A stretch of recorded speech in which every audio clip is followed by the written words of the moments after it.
진정이 된 사람입니다.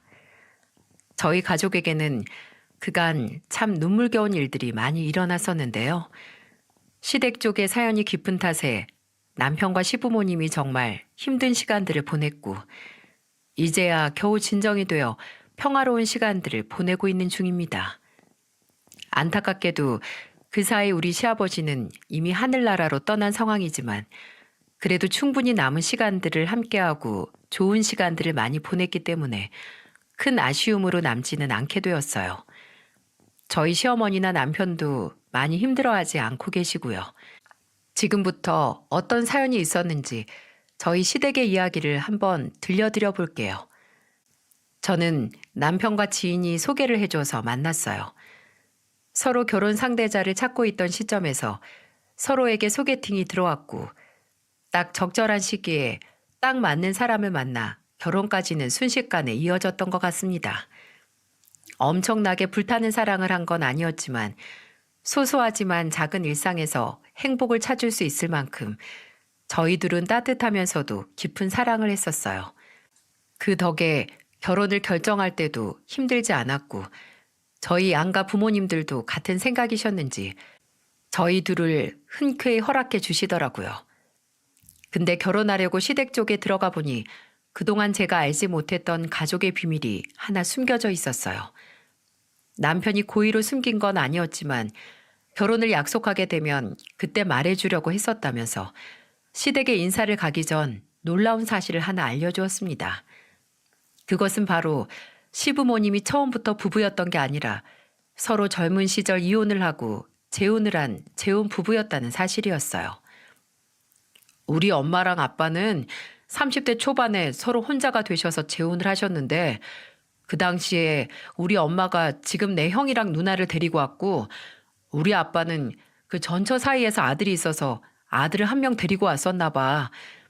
그리고 우리 엄마 아빠 사이에서 내가 태어났는데, 내가 태어나기 거의 직전에 아빠가 데리고 온 형이 급성 백혈병으로 죽었다는 이야기를 들었어. 그래서 나는 기억도 없고 얼굴도 잘 모르는데 항상 어릴 때 사진에 보면 몇 번 나와 있는 게 있더라고.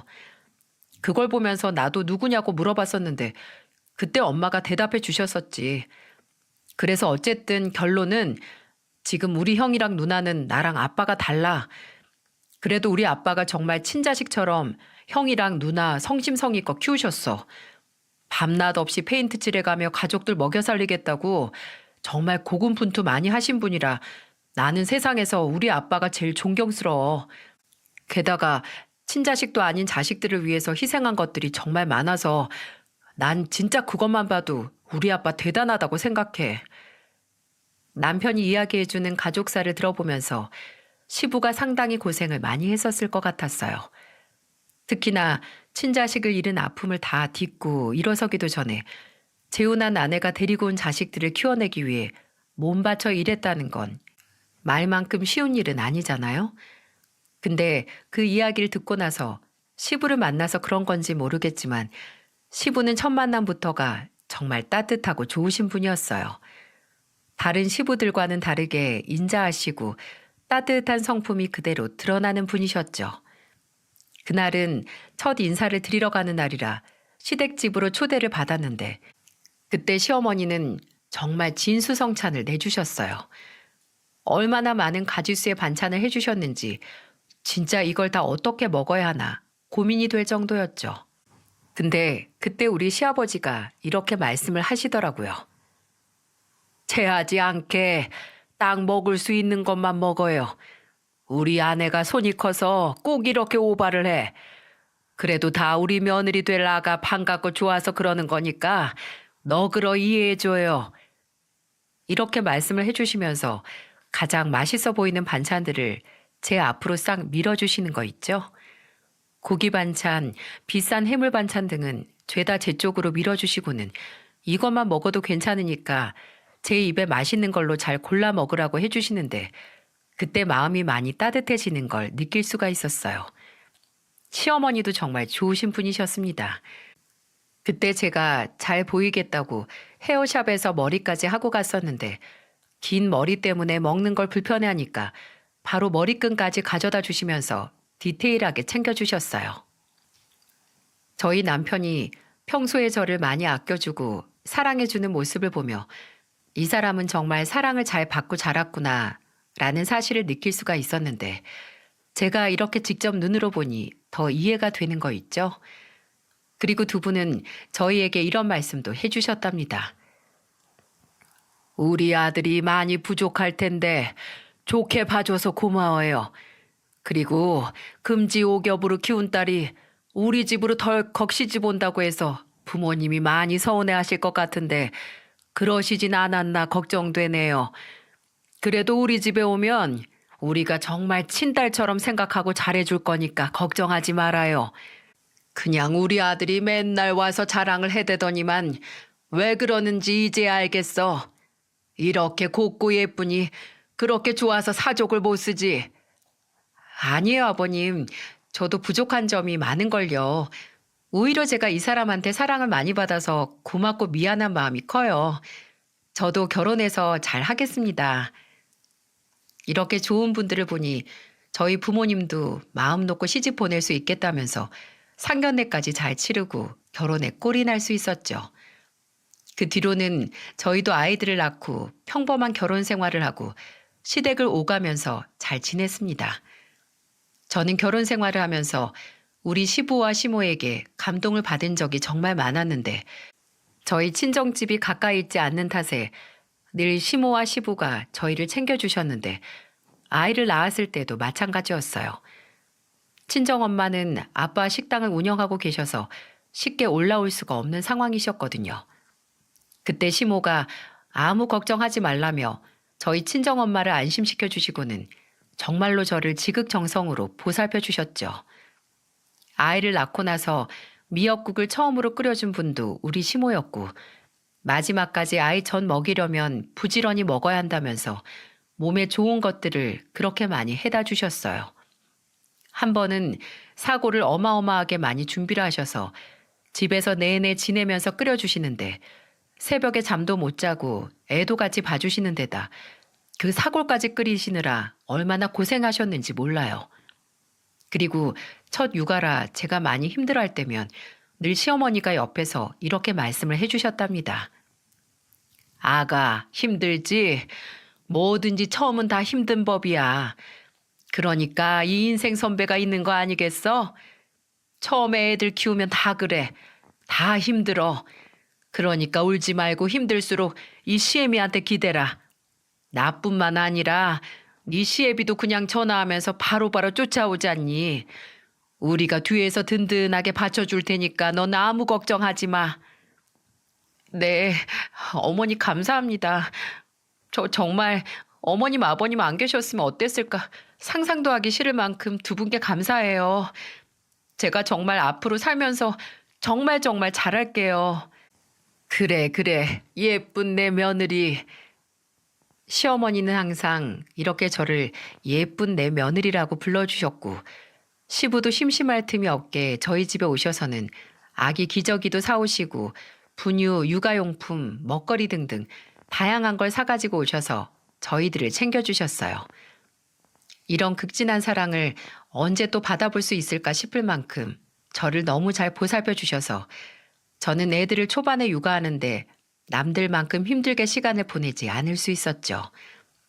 그래도 초보 엄마로서 힘든 순간이 와서 저렇게 힘들어하면 옆에서 다독여주는 시부모님이 계셔서 모든 시간들을 잘 버틸 수가 있었고요. 그 덕에 행복한 결혼 생활을 유지하며 보냈고 결혼 생활을 하면서 당연하면서도 자연스럽게 시숙과 형님과도 왕래하면서 지냈었는데요. 근데 사실 시숙과 형님하고는 이상하게도 물과 기름처럼 쉽게 섞여지지가 않았어요. 그냥 제가 무슨 말을 해도 이 둘은 툭툭 기분 나쁘게 말을 뱉거나 거의 저와 말을 섞지 않으려는 게 있었거든요. 이 둘은 은근히 저한테 쎄한 게 있었습니다. 그래서 저도 더는 다가가지 않고 그냥 가족이라는 이름 하에 명목만 그렇게 두고 지내고 있었죠. 게다가 이들은 따뜻하고 올바른 성품의 남편과는 달리 이 둘은 사치도 많이 부리고 본인들이 버는 것보다 쓰는 게 스케일이 더 커 보였어요. 특히나 시숙은 매번 주식에 투자하고 부동산에 투자한답시고 여기저기서 돈을 끌어다 쓰는 듯 했고 그 자금을 끌어다 쓰는 곳은 대부분 시부 쪽이었죠. 시부는 그간 페인트 칠을 하고 여러 가지 투자도 조금씩 하면서 재산을 약간 불려놓은 것들이 있었는지 재산이 엄청 빵빵한 건 아니어도 자식들에게 심심찮게 돈을 줄 수 있을 정도는 되어 보였습니다. 그러니 시숙은 날이면 날마다 한 번씩 큰 돈을 시부에게 빌려갔고 가끔은 그걸 제때 갚지 못해서 한바탕 시댁에서 큰 소리가 오가곤 했어야 했죠. 한 번은 저희한테도 손을 벌리려고 하더라고요. 갑자기 뜬금없이 시숙이 저희 집으로 술을 마시러 왔다며 놀러 온 적이 있었는데 그때 정말 황당한 소리를 내뱉더군요. 야, 막내야. 이번에 형이 진짜 기가 막힌 곳 한 군데 알아놨거든? 여기는 진짜 투자하면 몇 개월 안에 대박 나는 곳이야. 그러니까 나 돈 좀 빌려줘라. 딱 2천이면 돼. 이것만 있으면 몇십 배로 불릴 수 있어. 그거 대박 나면 내가 아주 너한테 이자까지 빵빵하게 쳐서 갚을 테니까 돈 좀 빌려줘라. 형, 아직도 투자 타령이야? 형 이런 식으로 해서 돈 날려먹은 게 대체 몇 번째야. 저번에도 아빠 돈 빌려갔다가 다 말아먹어서 그렇게 혼나고도 아직 정신 못 차렸어? 제발 이제 투자 같은 거 그만하고 형 직장에 충실하게 지내봐. 형은 영업사원이 그런 거 알아보러 돌아다닐 시간이 어딨어. 그럴 시간에 제발 고객이라도 한 명 더 잡아서 실적 올려. 남편은 그간 시숙의 행적을 다 봐왔기 때문에 돈을 일체 빌려주지 않았어요. 저도 시숙에게만큼은 절대로 돈을 빌려주면 안 된다고 생각했던 사람이라 남편의 선택이 마음에 들었죠. 근데 여기에서 우리 시숙만 문제가 아니었어요. 또 문제인 사람이 한 명 더 있었는데 그게 바로 형님이었습니다. 형님도 사치가 말도 못했어요. 꾸미는 걸 좋아해서 주기적으로 손톱 네일아트가 바뀌어져 있었고 볼 때마다 똑같은 옷 입은 모습을 거의 못 봤을 정도죠. 게다가 명품을 자꾸만 사대는데 그 돈을 다 메꿀 수가 없어서 매번 시부에게 카드값을 갚아달라고 해왔었던 것 같아요. 한 번은 시부가 이대로는 안 될 것 같다는 걸 느꼈었는지 시숙에게 돈을 주는 것도 끊고 형님에게는 카드값도 안 주고 심지어 아버님 명의로 되어 있는 카드도 하나 가지고 있는 게 있었는데 그것까지 다 끊어버리니까 완전히 뒤집어진 게 집안이 난리가 난 적이 있었어요. 그때 시부가 어찌나 힘들어하던지 얼마 못 가서 또다시 그대로 원상복구가 된 적이 있었습니다. 그걸 보면서 저는 시숙과 형님이 철이 없어도 너무 없다는 생각과 함께 우리 시부가 너무 불쌍하더라고요. 근데 진짜 시숙이랑 형님이 나빴던 건 돈을 뜯어가서가 아니었어요. 이들은 제가 본 사람들 중에서도 정말 악질 중에 악질이었습니다. 왜냐하면 그 속사정을 보아하니 시숙과 형님은 본인들의 친아빠가 저희 시부가 아니라는 사실을 진작에 알고 있었는데 그걸 이용해서 너무나 시부를 막대하고 있었어요. 저희 남편도 다 알고 있었던 사실이니 시숙이나 형님이 몰랐을 리 없는 사실이었는데 그럼에도 불구하고 우리 시아버지는 그 어린 아이들을 품어서 잘 키우려 했는데 그 노력을 다 묵살시키고 그저 그 시부의 진심 어린 마음과 노력을 이용해서 본인들의 이득만을 취하고 있었죠. 어느 정도로 이 사람들이 악질이었냐면 시부가 그 돈을 못 준다고 했을 때 우리 시숙부터 반응이 아주 장난 아니었어요. 그때는 시아버지 생신날이라 시댁에 다들 모였을 때였는데 시숙이 또 시부에게 돈 이야기를 꺼내더군요. 아빠, 이번에 딱 1,000만 원만 땡겨주세요. 제가 5개월 안에 갚을게요. 뭐야? 또? 안 된다. 저번에는 내가 마음이 약해져서 또 너네한테 끌려갔는데 이제 더는 내가 너네한테 호구 잡히는 일 안 할 거야. 도대체 그런 식으로 해서 말아먹은 돈이 얼마냐? 아직 내 돈 다 갚지도 못한 게 수두룩한데 뭘 또 빌려가서 5개월 안에 갚겠다는 거야? 절대 못 준다. 아이씨, 진짜 이 양반이? 글쎄 5개월 안에 밀린 것까지 싹 다 갚는다고. 친자식으로 못 낳고 우리 책임지기로 생각을 했으면 끝까지 책임을 져야 할 거 아니야. 왜 자꾸 저번부터 정신을 못 차리고 이렇게 우리한테서 돈을 아낄까? 오, 이제 우리한테서 발 뺄라고? 드디어 우리 버리려고 그러는 거구만. 아빠, 잘 생각하세요. 노년에 그냥 버려져서 늙어 죽고 싶지 않으면 지금부터 우리한테 잘하란 말이에요. 저는 이게 자신을 친자식처럼 지금껏 키워준 분에게 할 수 있는 말일까 의심이 들 정도로 정말 막대하는데 절로 기겁이 되더라고요. 역시나 저희 시모도 같은 걸 느꼈는지 시숙에게 소리를 쳤어요. 야, 너는 지금까지 입혀주고 재워주고 필요한 거 다 해준 네 아빠한테 지금 뭐라고 하는 거야? 어쩜 그렇게 잔인해? 어쩌면 그렇게 잔인하냐고.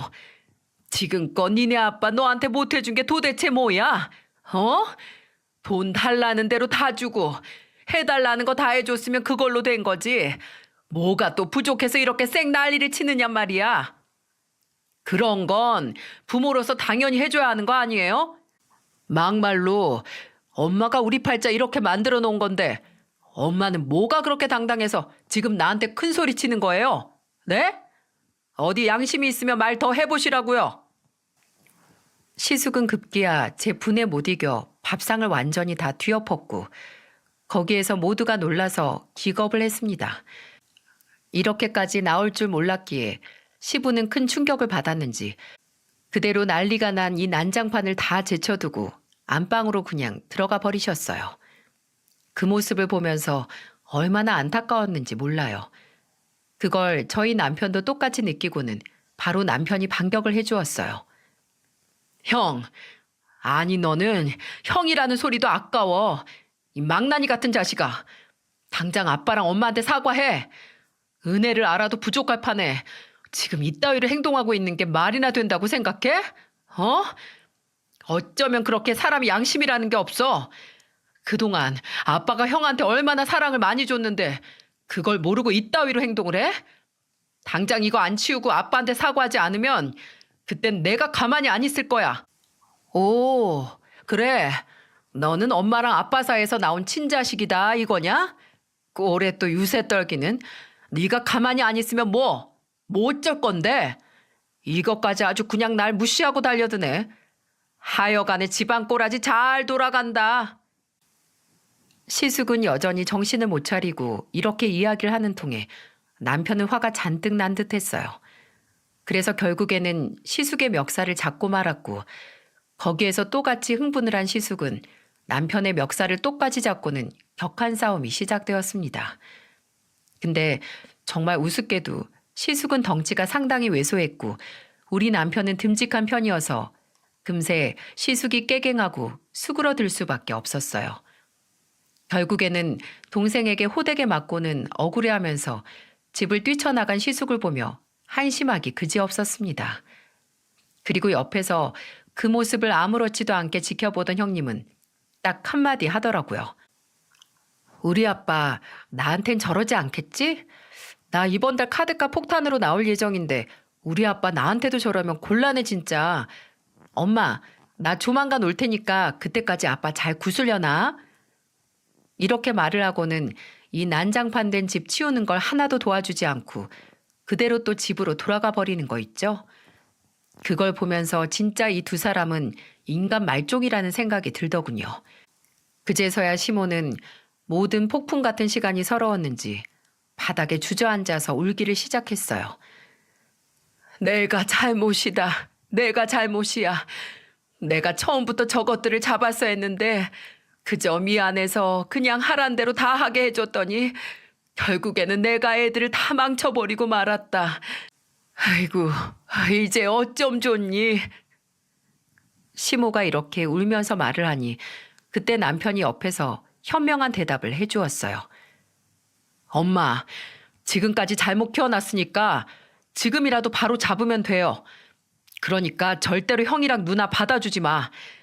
이제 돈 달라는 소리 절대로 들어주지도 말고 해달라는 거 아무것도 해주지 마. 지금 저 두 사람 좀 봐요. 저렇게 인성이 저러니까 아직까지도 결혼도 못하고 저러고 있는 거라고요. 남편은 호되게 이야기를 하면서 시모에게 큰 소리를 냈고 시모도 이번 일들을 통해서 깨달은 바가 컸는지 그 다음부터는 일체 시숙과 형님을 받아주지 않았어요.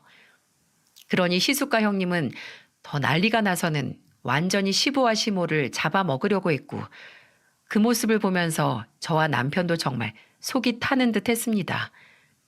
그런데 엎친 데 덮친 격으로 정말 믿을 수 없는 일이 우리 가족에게 일어나고 말았어요. 이때도 시부는 페인트 칠을 꾸준히 하고 있었고 앞으로 태어날 손주들까지도 다 용돈 주고 떵떵거리면서 살게 해주고 싶으시다며 정말 최선을 다해 살고 계셨어요. 하지만 하늘이 착한 사람은 일찍 데려간다는 말이 맞는지 저희 시아버지는 아직도 그래도 창창한 나이셨는데 그동안 너무 무리해서 사셔서 그런지 결국 폐암에 걸리고 말았습니다.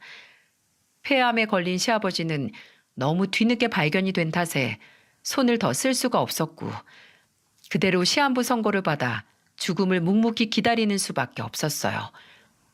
그 이야기를 전해 듣고 나서는 시모와 제가 안고서 얼마나 펑펑 울었는지 몰라요. 남편도 슬픔을 이기지 못하고 그 자리에서 눈물을 펑펑 쏟는데 정말 온 가족이 슬픔에 한참 잠겨 있었습니다. 근데 딱 두 사람을 제외하고였어요. 그 두 사람은 다 알다시피 저희 시숙과 형님이었고 이 둘은 시부가 아프다는 이야기를 듣자마자 슬퍼하기는커녕 이때부터 본격적인 악마짓을 하려고 준비를 하고 있는 거 있죠. 이 둘이 시부의 폐암 소식을 듣자마자 준비한 것은 바로 재산을 갈취하는 거였습니다. 시부가 아프다는 것을 안 날부터 시작해서 끊임없이 집에 쫓아 하는 말이 있었어요. 아빠, 재산 분할 어떻게 할 거예요? 아빠 이제 사는 날도 얼마 안 남았는데 죽기 전에 빨리 그것부터 제대로 해결하세요. 설마 우리 몫으로 떨어지는 거 얼마 없는 거 아니지? 아빠랑 엄마 둘 친자식이라고 막내놈한테 다 줄 거 아니잖아. 그러니까 우리가 안심할 수 있게 당장 유언장 우리가 보는 앞에서 작성하고 공증 받아놔요. 당장. 형님은 그 소식을 듣기가 무섭게 시댁으로 와서는 이 말부터 하기 시작했습니다.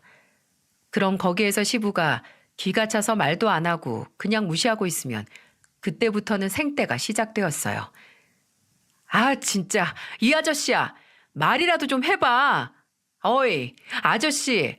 어차피 우리 아빠도 아닌데 지금 내 친아빠 아니라고 나 쌩까려고 이러는 거야?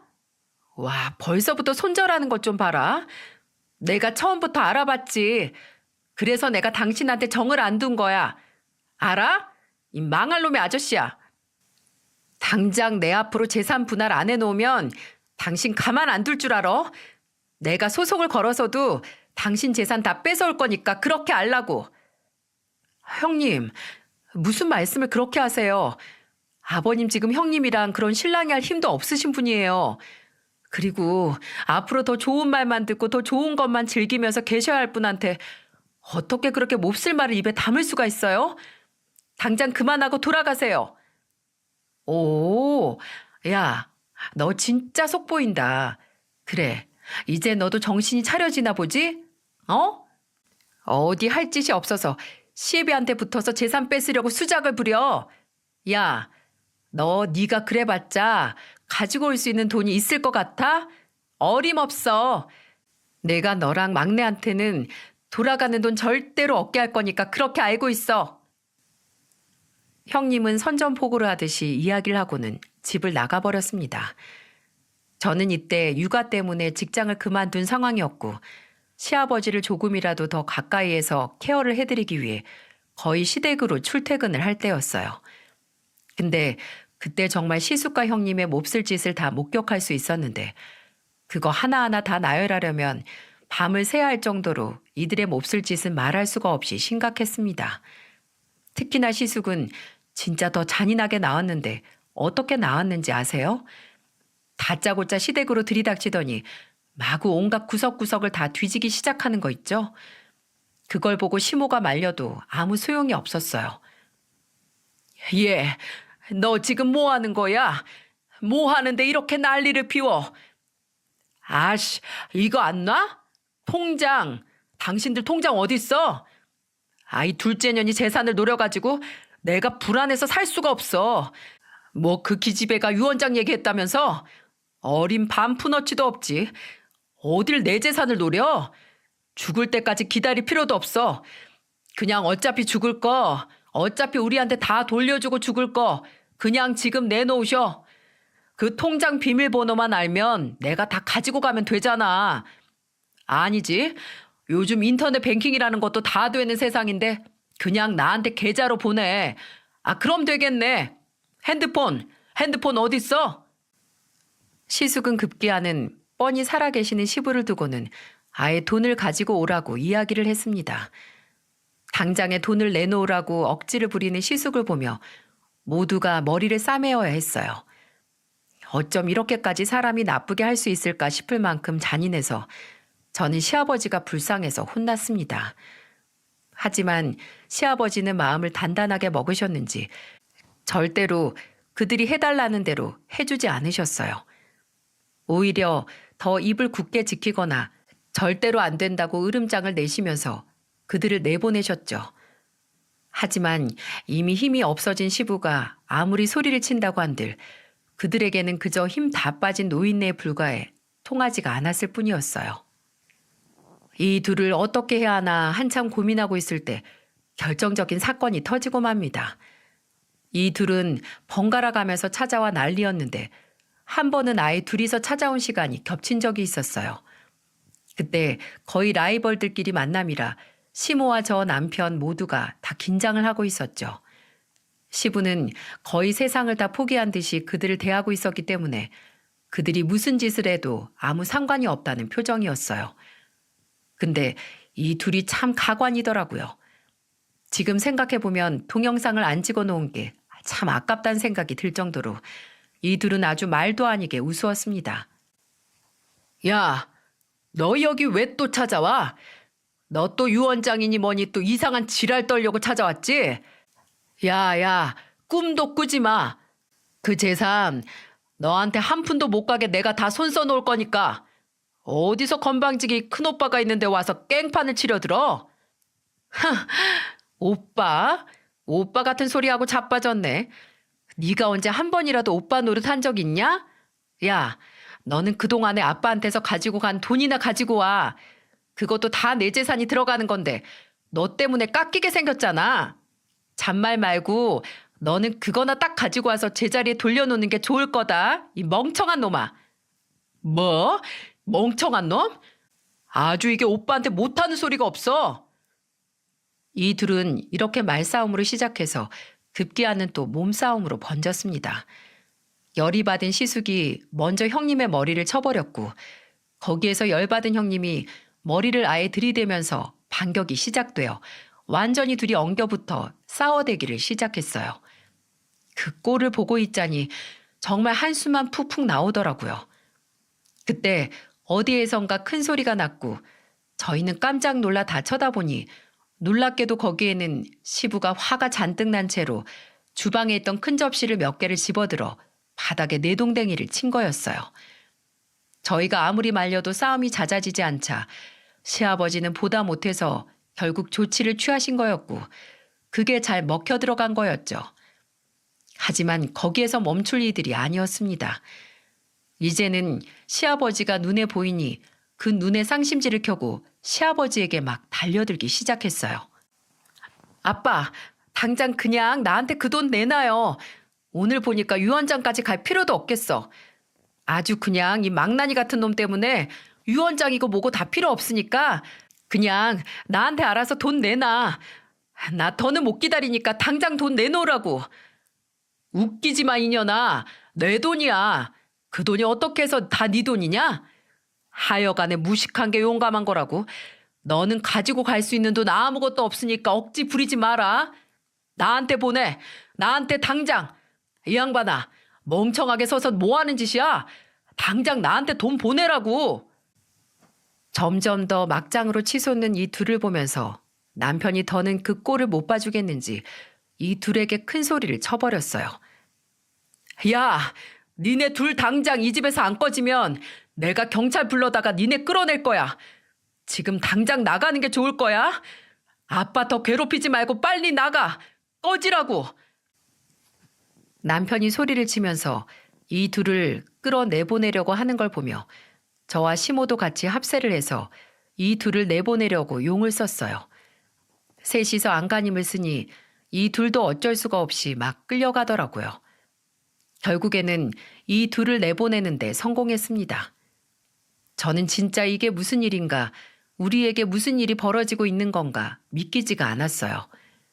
그리고 아픈 와중에 요양은커녕 고통만 받아야 하는 시부 생각에 마음이 정말 미어지는 듯 했습니다. 근데 끝내는 더 가슴 아픈 일이 터지고 말았어요.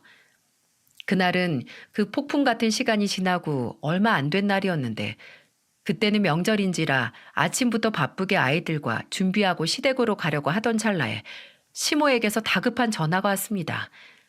그리고 저는 그 전화를 받고는 큰 충격을 받아야만 했어요.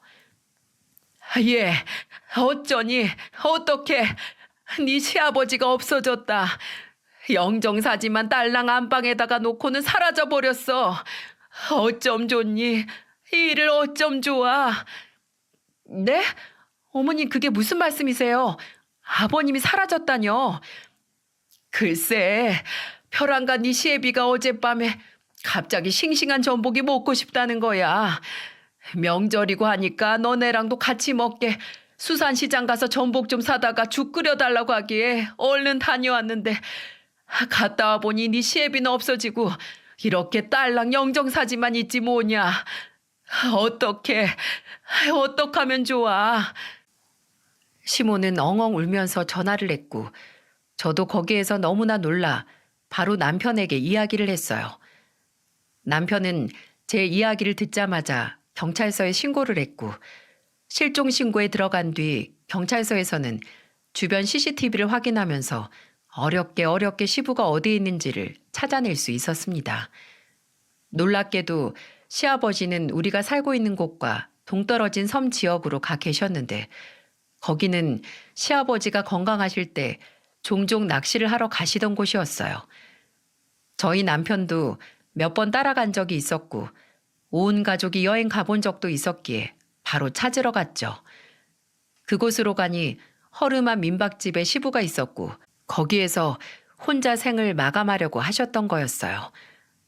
아버님, 여기 이렇게 계시면 어떡해요? 어머님이랑 저희가 얼마나 놀랐는지 아세요? 왜 여기로 혼자 오셨어요? 남은 저희는 어쩌라고요? 내가 이제 살 낙이 없다. 내가 인생을 너무나 헛살아서 이렇게 마지막까지 못 볼 꼴을 보고 가는 게 내가 너무 힘이 들어서 그래서 혼자 떠나온 거야. 그리고 나라도 없어야 거기가 좀 더 잠잠할 거 아니냐. 내가 정말 이제 더는 그 꼴을 보고 있을 기운이 없다. 기운이 없어. 그냥 나 여기에서 죽게 놔둬라. 아빠, 그게 무슨 말이에요? 절대로 안 돼요. 돌아가시기 전까지 무조건 제 효도 받으면서 지내세요. 엄마랑 더 시간도 많이 보내시고 마지막까지 우리랑 같이 있어야지. 그게 대체 무슨 말도 안 되는 소리예요. 그러니까 당장 가요. 당장 같이 가요. 남편은 단호하게 이야기를 하면서 시부를 집으로 모셔왔고 이때부터는 시부가 제대로 마지막까지 편안하게 시간을 보낼 수 있도록 아예 시숙과 형님을 차단했어요.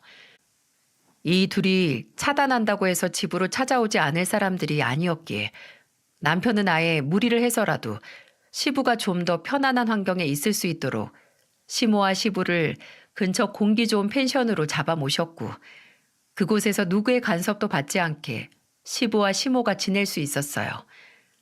게다가 저희가 사는 곳과는 얼마 떨어지지 않은 곳이라 저는 평일에 자주 들르고 남편과는 주말마다 가서 두 분과 여행을 하거나 맛있는 음식을 먹으면서 시간을 보냈습니다.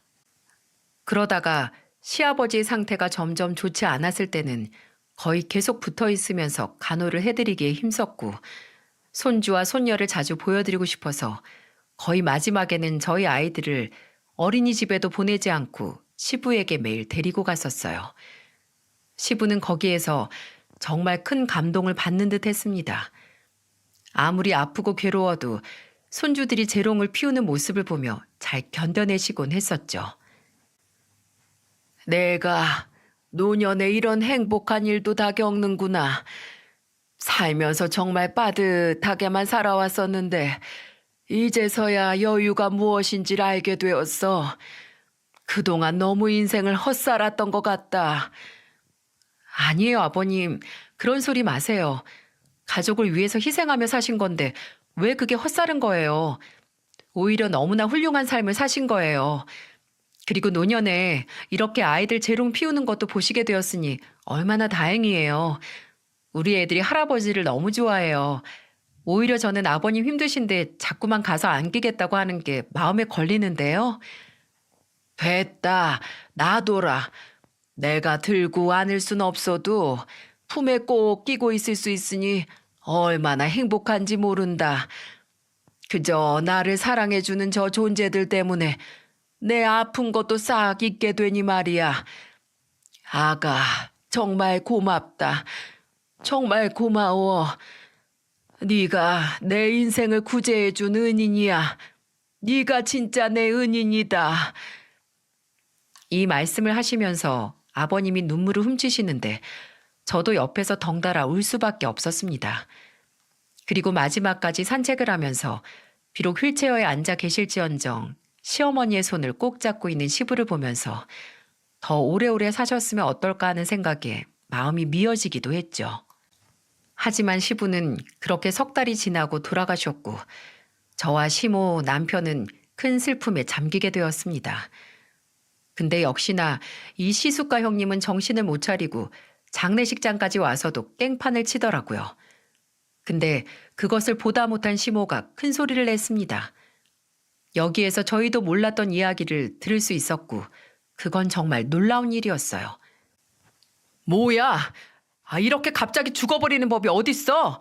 그럼 우리 재산은 다 남겨둔 거지? 어딨냐고 돈? 시숙과 형님이 난리를 치는 모습을 보면서 시어머니는 마치 큰 결심이라도 한 사람처럼 묵직하게 소리를 치기 시작했어요. 야, 이 나쁜 것들아. 니네가 인간이냐? 사람이야? 사람 새끼면 절대로 이렇게 못하지. 너네한테는 가는 돈 하나도 없다. 아예 없을 거니까 꿈도 꾸지 마라. 너희는 이제부터 내 자식도 아니야. 당장 여기에서 나가. 니네는 장례 치를 자격도 없다. 나하고 니들 아빠한테 자식이라곤 이제 이 막내 하나밖에 없으니까 당장 여기에서 깽판 그만 치고 나가버려. 시모가 이렇게 이야기를 하는 것 보면서 이 둘은 더 난리가 났어요. 엄마, 어떻게 그렇게 말을 할 수가 있어요? 어떻게 우리 한순간에 버려? 다 필요 없고 돈만 내놔, 돈만. 자식으로 치든 안 치든 상관없으니까 돈이나 내놓으라고. 없다. 니들한테 갈 돈 하나도 없어.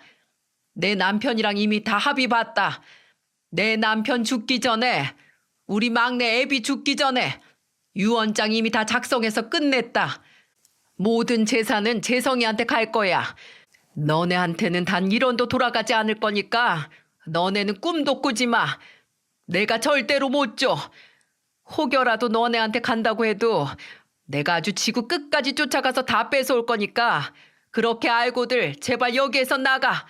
꼴도 보기 싫으니까. 저와 남편도 몰랐던 사실에 저희 셋은 벙찌고 말았습니다.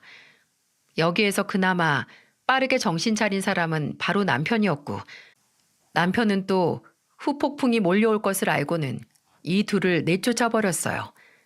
그 뒤로도 더 찾아와서 난리를 피워대는 통에 장례식장은 시끄러울 수밖에 없었고 결국에는 경찰이 한 번 뜨고서 이들을 제지하고 나서야 이 둘은 더 다가오지 못했습니다. 그 뒤로는 정말로 그 유언장을 쓰셨던 건지 모든 재산이 다 저희에게로 왔어요. 오직 시모와 시부가 살던 집만 시모 앞으로 가고 시부가 남긴 전 재산 5억이 전부 다 저희 부부에게로 오게 되었죠. 저희는 근데 이것도 받을 수 없다는 생각이 들어 바로 시모에게 이야기를 했어요. 어머님, 이 돈 저희 받을 수 없어요. 어머니가 뻔히 계시는데 왜 이걸 저희한테 다 주세요? 그동안 어머님이 제일 고생하셨는데요. 아니다. 또 나한테 돈 있는 거 알면 걔네들 와서 난리 칠 거 뻔해. 그럴 바에야 나는 그만 시달리고 너네한테 돈 다 줄란다.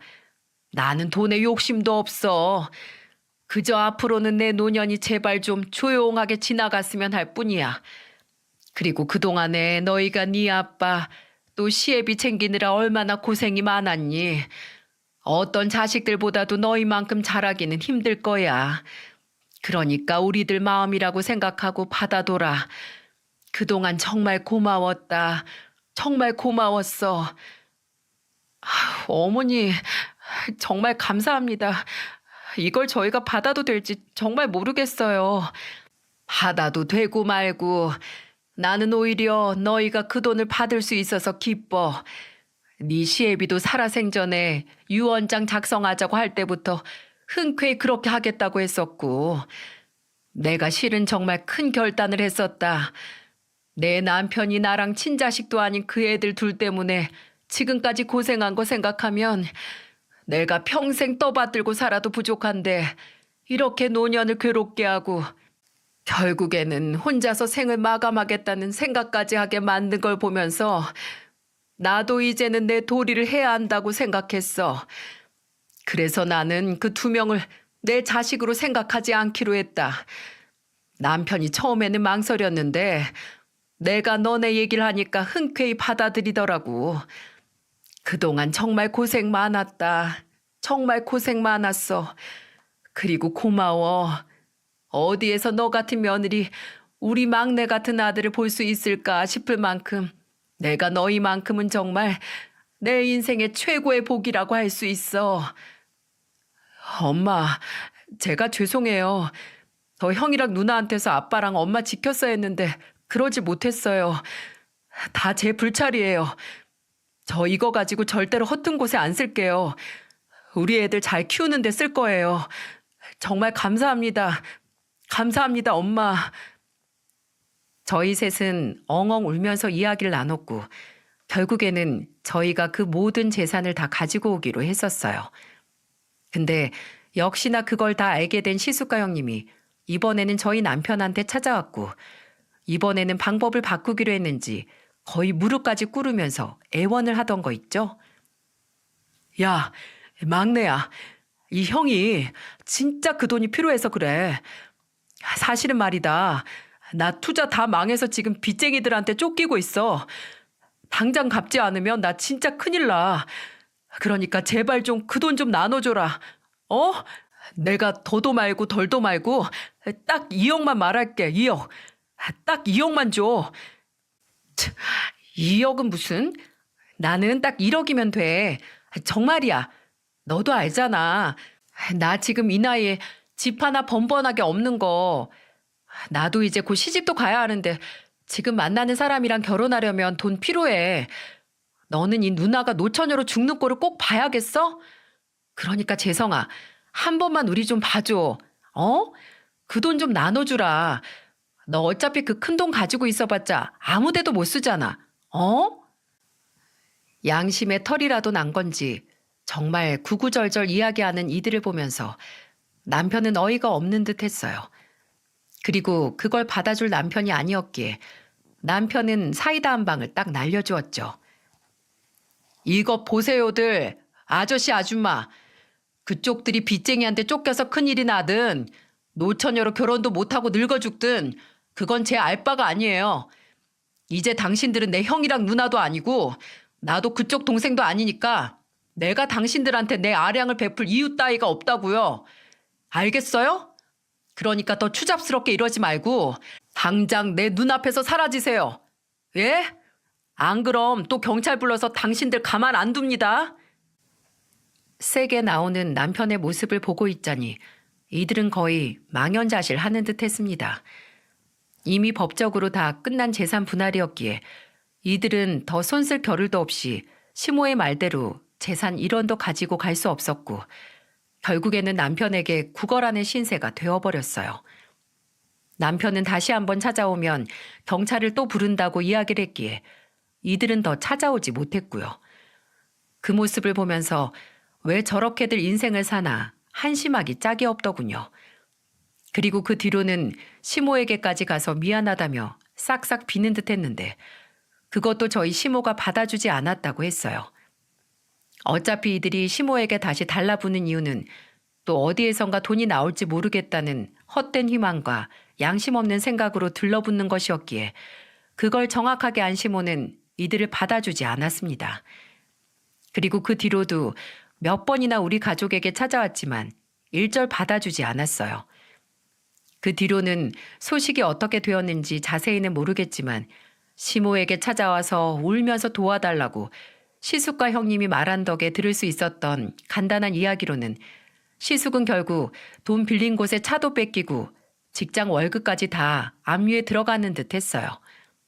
그리고 형님은 돈도 한 푼 없다는 걸 알고는 만나던 사람에게 버림을 받고 또다시 혼자가 되었다는 이야기만 간단하게 전해 들을 수 있었네요.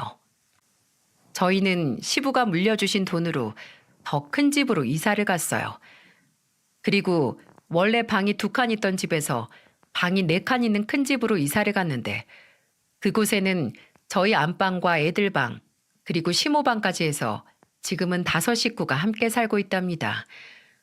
원래 시모는 혼자 살겠다고 이야기를 했었는데 자꾸만 시숙과 형님이 그 집으로 찾아오고 하는 걸 보며 아예 저희가 다 이사를 가면서 시모와도 같이 살자고 제안을 했었어요.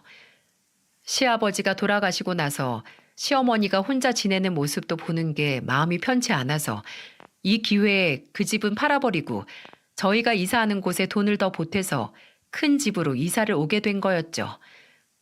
지금은 그 망나니 둘과 연락도 하지 않고 저희 5 식구가 행복하게 잘 지내고 있어요. 저는 시어머니 덕분에 다시 일을 나갈 수 있게 되어서 지금은 시모가 저희 육아를 도와주시고 저랑 남편이 열심히 돈을 벌면서 시어머니 용돈도 챙겨드리고 맛있는 것도 먹여드리고 좋은 여행도 시켜드리면서 그렇게 평화롭게 잘 지내고 있는 중이랍니다. 여러분, 인생은 지긋지긋한 일의 반복이 아니라 지긋지긋한 일의 연속이라는 말이 있다고 해요. 에드나 밀레이라는 사람이 한 명언인데요. 앞으로 우리 삶에 또 다른 지긋지긋한 일이 언제 또 일어날지 모르겠지만 그래도 이보다는 더 뼈아픈 일들이 없기를 바라면서 앞으로의 인생을 열심히 살아보려고 합니다. 그리고 그 지긋지긋한 일이라고 할지라도 이제는 내 사랑하는 사람들만 옆에 있으니 어떤 일이든 다 잘 헤쳐나갈 수 있을 것만 같아요. 그러니 여러분도 아무리 힘든 역경이 있더라도 내 옆에 있는 사랑하는 사람과 끝까지 함께해서 어려움을 잘 이겨내시길 바랄게요.